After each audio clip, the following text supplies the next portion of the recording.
नमस्कार दोस्तों, मेरा नाम है अजीत सिंह। पैसा बाजार हक में आप सभी का स्वागत है। आज हम बात करने वाले हैं इंडियन एनर्जी एक्सचेंज के बारे में, आईईएक्स के बारे में। इंडिया का लार्जेस्ट और मोनोपोली रखता है पावर एक्सचेंज में। सबसे पहले हम बात करेंगे कंपनी की ओवरव्यू के बारे में, बिजनेस मॉडल और पावर सेक्टर के बारे में बात करेंगे, फाइनेंशियल परफॉर्मेंस देखेंगे, फाइनेंशियल ईयर 2026 के बात करेंगे, क्वार्टर फोर के हाइलाइट्स, क्वार्टर थ्री के हाइलाइट्स। इनकी कुछ सब्सिडरी हैं, वो भी मोनोपोली रखती हैं, Indian gas, Indian coal, Indian carbon exchange. इनके ऊपर बात करेंगे। पावर सेक्टर का क्या ट्रांजेक्शन है, टेक्निकल एनालिसिस करेंगे, स्टॉक का वैल्यूएशन और फाइनल वर्डिक्ट की बात करेंगे। सबसे पहले बिजनेस मॉडल की बात करते हैं।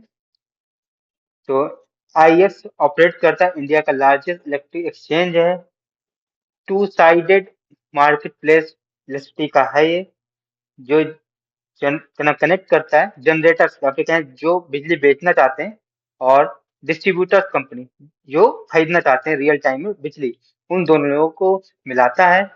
और आईएक्स अर्न करता है ट्रांजेक्शन फी हर एक यूनिट पर जो कि ट्रेड होती है। अगर वॉल्यूम ग्रो होगा तो कंपनी का रेवेन्यू भी ग्रो होगा। इसीलिए कंपनी के मार्जिन 85% के आसपास रहते हैं। कंपनी अप्रॉक्स ये मोनोपोली रखती है, कंपनी होल्ड करती है 85 से 90% का market share. Short term power trading में तो काफी ज्यादा इनका मार्केट शेयर है।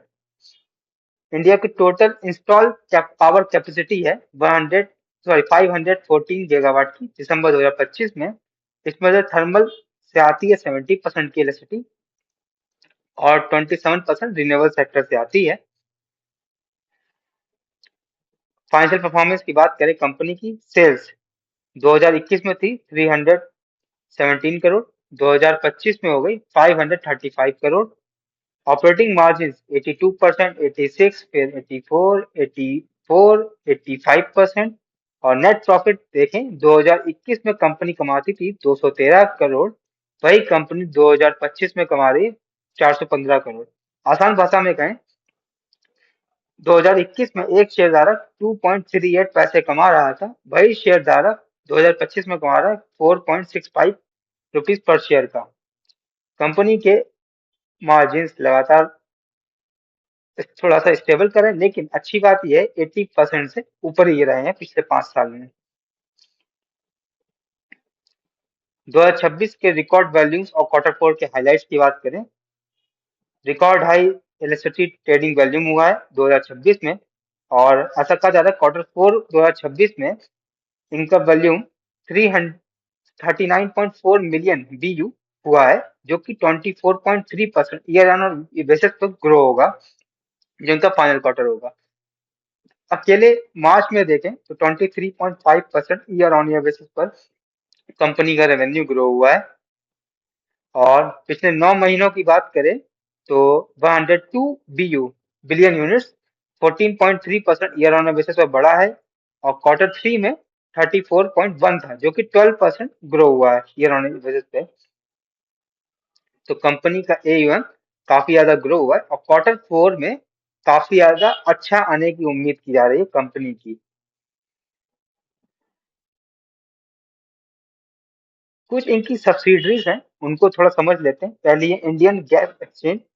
पिछले 5 साल की बात करें तो ये 5 साल पुरानी कंपनी है, जो कि अब जो टोटल गैस कंजम्पशन है उसका 3% इंडिया का वो ये करते हैं, और 20% स्पॉट गैस मार्केट। और इस समय थोड़ा सा गैस की शॉर्टेज चल रही, तो आने वाले समय में हो सकता है कंपनी का वॉल्यूम में या फिर क्वार्टर फोर में काफी अच्छी ग्रोथ दिखे।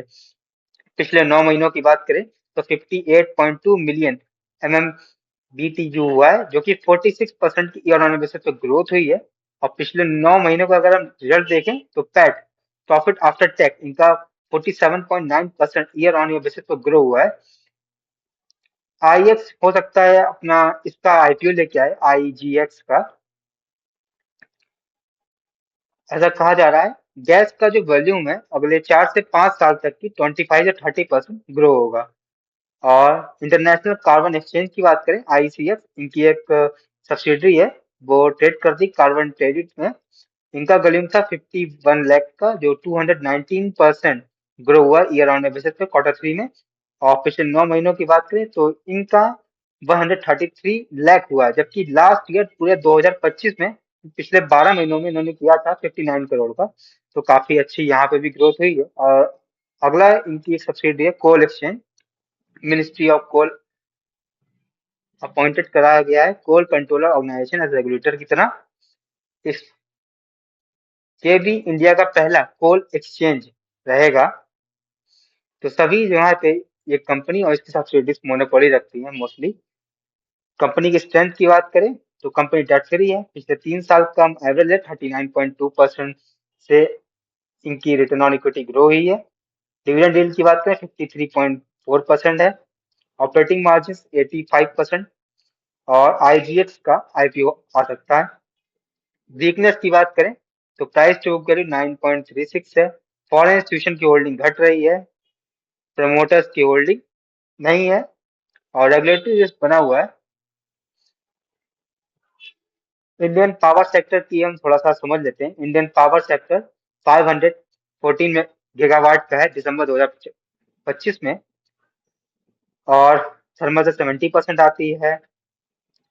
और इंटर रीजनल ट्रांसमिशन कैपेसिटी की बात करें तो 119 गीगावाट थी 2025 में, लेकिन कहा जा रहा है 2025 तक की 168 गीगावाट कर देंगे। और ट्रांसमिशन लाइन को 4.98 लाख से कर देंगे 6.48, अप्रोक्स कर सकते हैं 25% से बढ़ा देंगे। और गवर्नमेंट का टारगेट है 849 गीगावाट टोटल पावर कैपेसिटी बढ़ा देंगे अपनी।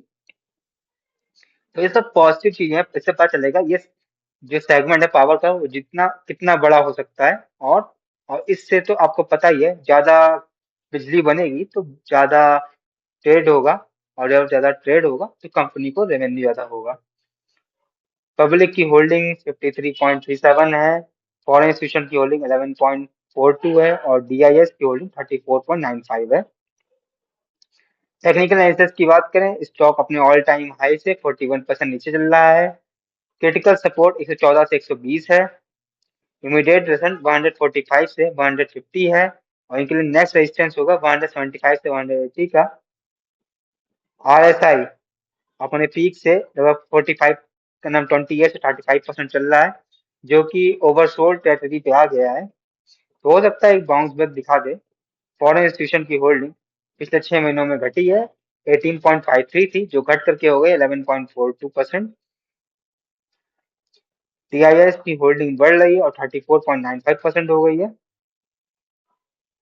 देख सकते हैं आप ये चार्ट इनका। अब हम वैल्यूएशन का एनालिसिस करेंगे कंपनी की। तो इनका पी रेशियो 24.4 है, जबकि प्लेटफॉर्म जैसे चीजें होती हैं जैसे एनएससी बीएससी 35 तक की मानते हैं तो अट्रैक्टिव वैल्यूएशन पे है। प्राइस टू बुक वैल्यू की बात करें 9.36 होनी चाहिए एक्सचेंज के लिए। 5 से 12 तो फेयर मानेंगे। रिटर्न ऑन इक्विटी की रिटर्न ऑन कैपिटल एम्प्लॉयड और इक्विटी देखें तो 53.6 और 40.5 होनी चाहिए आइडिया 20% से ऊपर। तो काफी वर्ल्ड क्लास है, मतलब काफी अच्छा कर रही है। ऑपरेटिंग मार्जिन कंपनी के लास्ट ईयर 85% थे, जबकि प्लेटफॉर्म के होने से 30% से ऊपर, तो भी ये भी अट्रैक्टिव। डिविडेंड यील्ड भी काफी अट्रैक्टिव है 2.38% से। और डेट जीरो डेट वाली कंपनी है, अपने पीक से 41% डिस्काउंट में चल रही, मतलब correction equal to safety. Foreign trend की देखें तो घट रहा है, तो एक नेगेटिव इशू है। तो ये वीडियो सिर्फ और सिर्फ एजुकेशनल पर्पज की थी, कोई भी बाई सेल की रिकमेंडेशन नहीं है। कोई भी निवेश करने से पहले अपने वित्तीय सलाहकार से बात करें। अगर आपको ये वीडियो पसंद आए तो लाइक करें, शेयर करें, सब्सक्राइब करें। धन्यवाद।